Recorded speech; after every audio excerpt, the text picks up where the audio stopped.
Will Donald Trump's cult have a home in the Republican Party, or in America for that matter, going forward? Dr. Justin Frank, the psychiatrist, has some thoughts. Check it out. Leave your comments, ding the bell, share it with your friends, and subscribe to our channel. Dr. Justin A. Frank, MD, psychoanalyst and clinical professor at the Department of Psychiatry Behavioral Science at George Washington University. He's the author of Trump on the Couch and previous books, Obama and Bush on the Couch.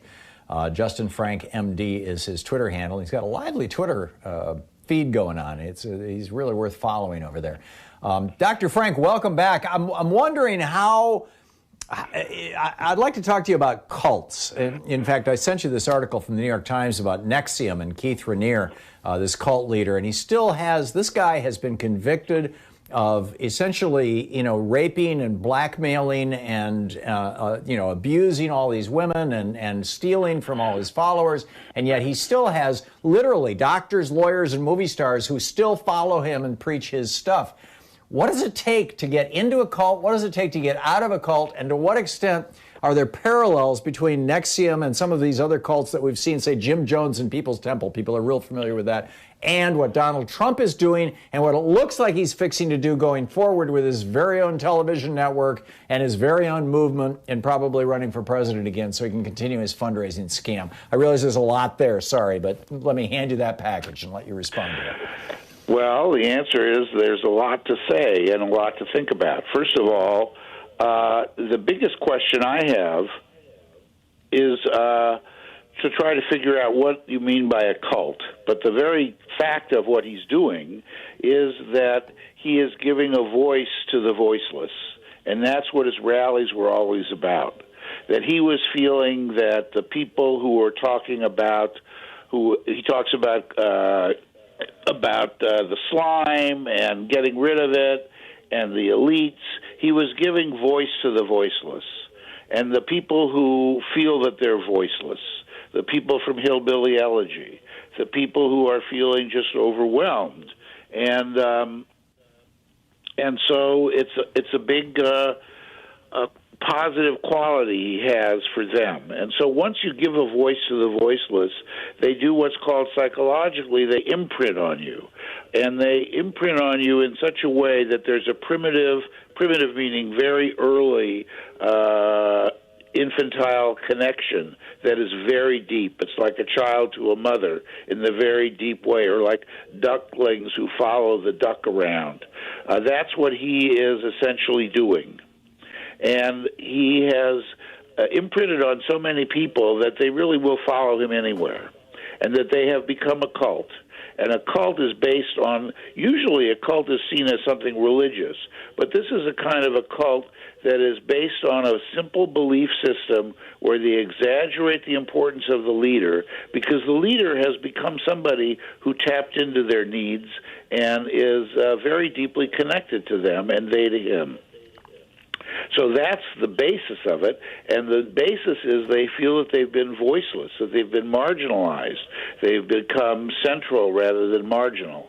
And when they talk about things and they become Make America Great Again, they're the ones who are going to make America great, and he is going to be them.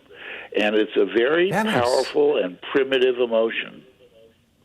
That makes so much sense. I mean, you've got workers across the Midwest in particular who saw their jobs go to China as China industrialized and the United States deindustrialized as a result of Reagan, Bush, Clinton, Bush, Obama, neoliberal policies.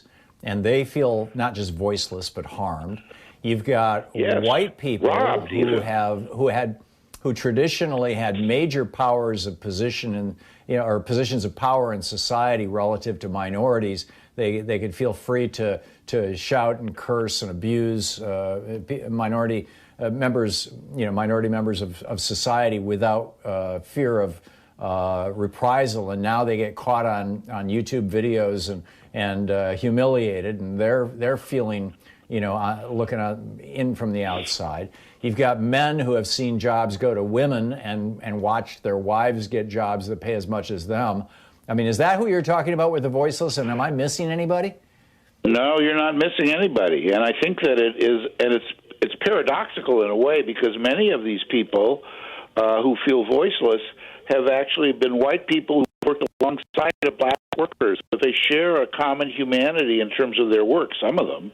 But when they hear Trump about building a wall, that just rings true in some very deep, primitive way. And I actually think it may even change their brain chemistry and their physiology, because they're like addicts, and it changes how they are, and they really see him as a god. You know, people used to swoon when Hitler would walk by. I mean, they would swoon, men and women.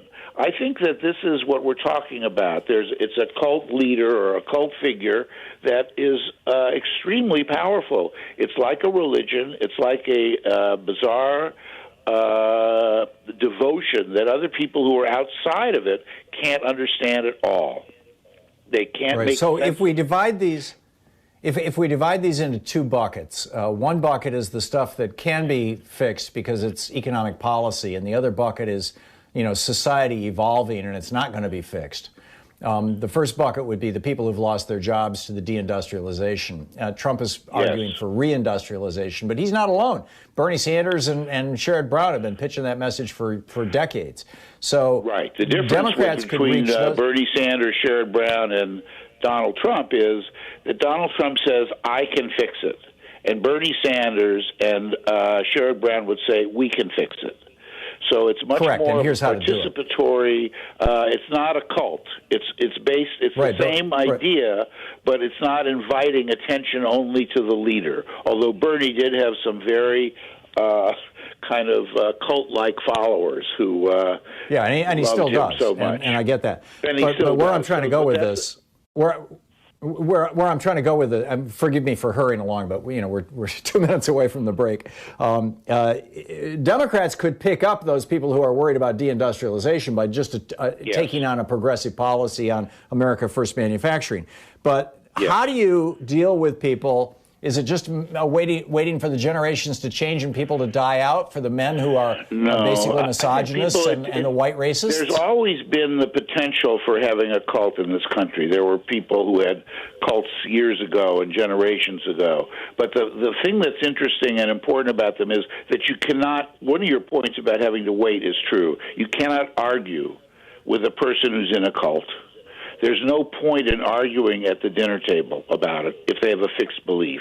You cannot do it. And I think that should cause some relief in people, because once you know you can't argue with them, you have to figure some other way of dealing with it. And one of the things that is important is that there is a common humanity and that everybody has struggles. And the question is there a way to listen to the struggles of people you don't like and people who you feel are racists and fascists and whatever else you want to label them as? How can you, as an individual person in a family, start to listen and pay attention and talk?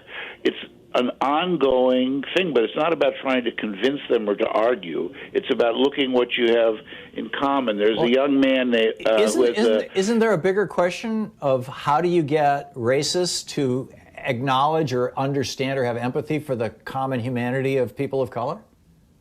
You have to first get them to admit that they're racist. You can't have you have to hold people accountable. It's not like understanding their humanity doesn't mean you're not holding them accountable. And you can't get racists to become not racist as much as they first have to accept the fact that they are racist. Whereas Donald Trump would say, I'm the least racist person you've ever met. That's not a person who's accepting who he is. There's a guy named Future Debris, Future Debris. He's on Instagram, and he's really talks about how to deal with somebody he wants to punch in the face and at the same time realize that they're also human beings. And he's got some interesting ideas about it.